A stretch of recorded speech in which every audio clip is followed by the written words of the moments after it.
And welcome back on this Tuesday morning. Let's quickly go over that forecast. 74 degrees already out there this morning. You know what? Keep an umbrella. I should say a little bit close, but we won't see any raining showers out there this morning, but hopefully we can see an afternoon shower with high temperatures today around 90. It's kind of hit or miss. Those are those isolated showers throughout the valley. There is a chance of those daily. Tomorrow your temperatures reach 92. Nice, hot, humid. There it is. Hopefully we'll see some clouds, but definitely a chance of rain daily. So if you're the lucky one that gets it, good for you. So keep an umbrella close just in case you shouldn't need it. There's that full forecast. We're headed over to Jamie with Happy Hal.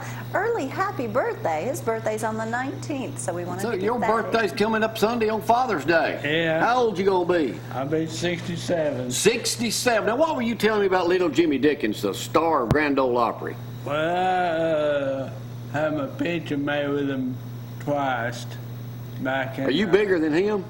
A little bit. A little bit? Yeah.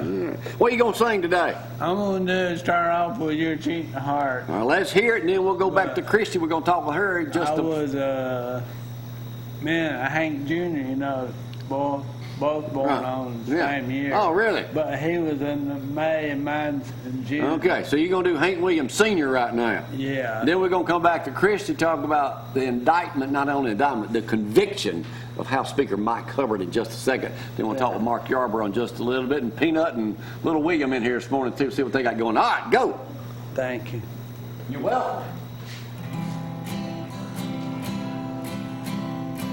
Your cheating heart will make you weak.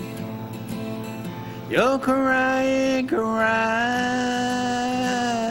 and try to sleep, but sleep won't come the whole night through.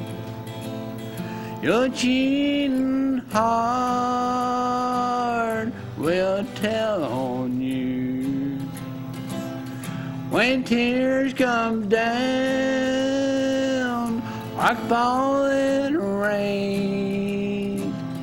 You'll toss around and call my name. You'll walk the floor the way I do.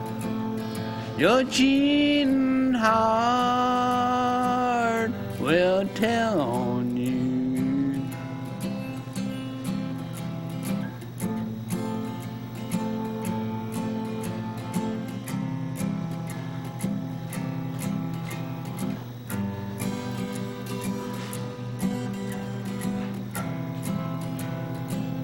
Your cheating heart will pine someday and pray the love you threw away.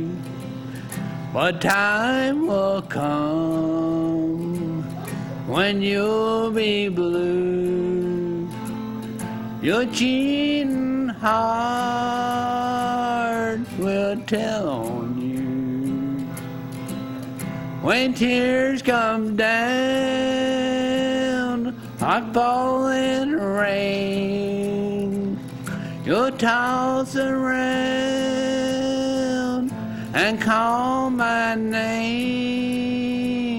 You'll walk the floor the way I do. Your cheating heart will tell on you.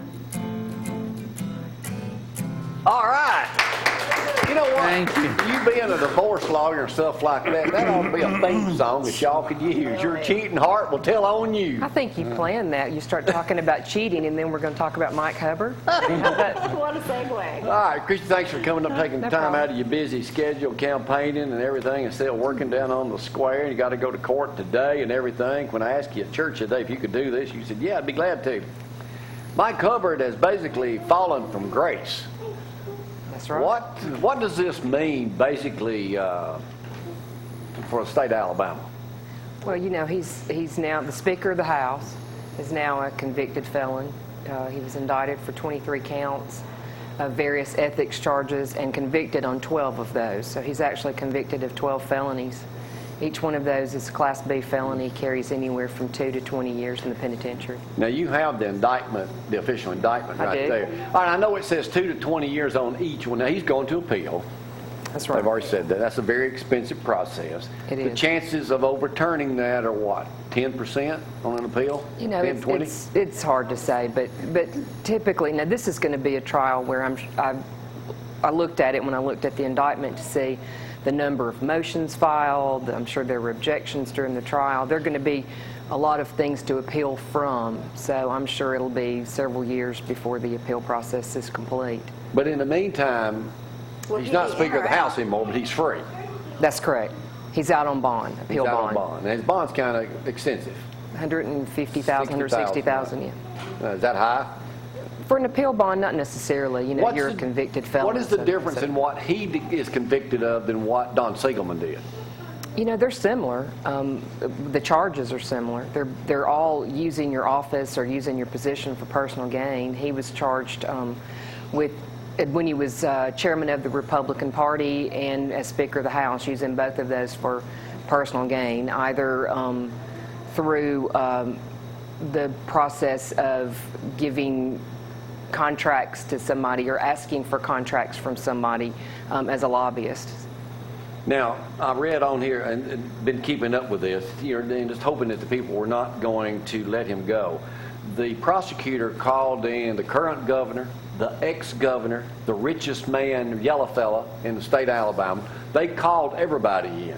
The defense called one witness, That's him. true. They called him. And they say, I That's could not be a wrong, good you know a lot idea. about it. They say, anytime you do that, though, you're desperate. Well, you know, there are different thoughts on that. You know, it could have been that their strategy was, I'm going to call one witness because we've got nothing to hide. We're putting our client on. He's not guilty. He's going to tell what he needs to tell, and that's it. I've seen people not call any witnesses because their theory is prosecution hasn't proven anything. I don't have to call a witness.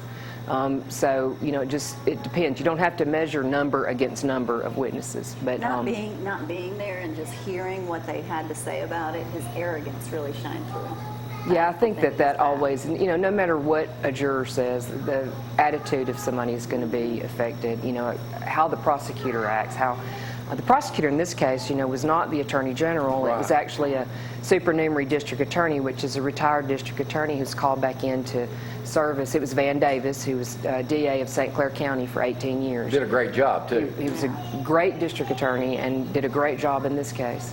But when as you well know, in the election 6 years ago, as the Democrats were swept out over the Republicans going to reform the great state of Alabama due to the bad ethics, That's right. they wrote these laws, the very laws that Hubbard turned around and broke. Is that correct? That's correct. That's absolutely correct. So they're no better than what was down there. That's true. In essence. You asked me earlier, what does this say for our state? You look at our state right now, all three branches are in trouble. You've got your Chief Justice who's been removed, who's awaiting trial. You have your governor who's being investigated for ethics violations, and now you have the Speaker of the House. You've got all three branches who've been But he's been in some sort of convicted. trouble. That's correct. That's the biggest He's been difference, convicted. yeah. Anything else we need to know about the Hubbard trial, or what found him, what convicted him, in your opinion? You know, I don't. It's always going to be from trial to trial and how the evidence is laid out.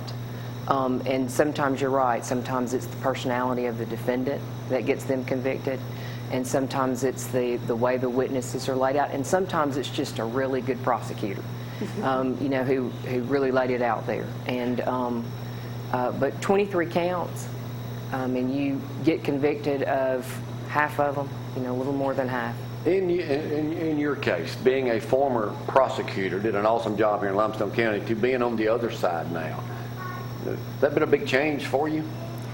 Not really. There, yeah, I still look at a case the same way. I look at it and I'll say, Maddie thinks it's a big change. Yeah. But I look at a case and I still can see what needs to happen generally, or what I've got two perspectives and ways to look at it. So it's not a huge change.